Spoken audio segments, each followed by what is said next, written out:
এটা দই চিকেন হচ্ছে, দই চিকেন, দই দিয়ে চিকেন রান্না করছি আজকে। আর আমার রেসিপি যতটা পারি আমি সিম্পলের মধ্যে করার চেষ্টা করি, যাতে সবাই দেখে আর কি অল্প উপকরণ দিয়ে আর কি করার চেষ্টা করি, যাতে সবাই নিজেদের ঘরে তৈরি করতে পারে।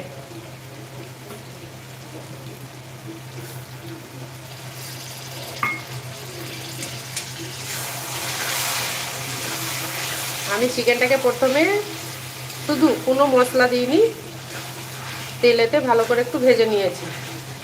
তারপরে পেঁয়াজ, কাঁচা লঙ্কা, কাজু বাদামের একটা পেস্ট বানিয়ে নিয়েছি।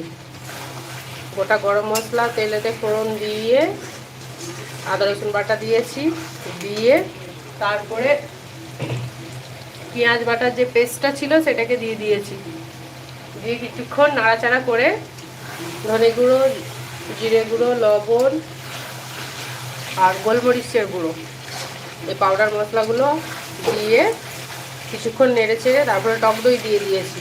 টক দই দিয়ে আবার কিছুক্ষণ নেড়ে চেড়ে তারপরে চিকেনটা দিয়েছি, দিয়ে আর অল্প করে কাসুরি মেথিও দিয়েছি। লাস্টে কাঁচা লঙ্কা আর ধনেপাতা কুচি দিলে আরও ভালো লাগবে।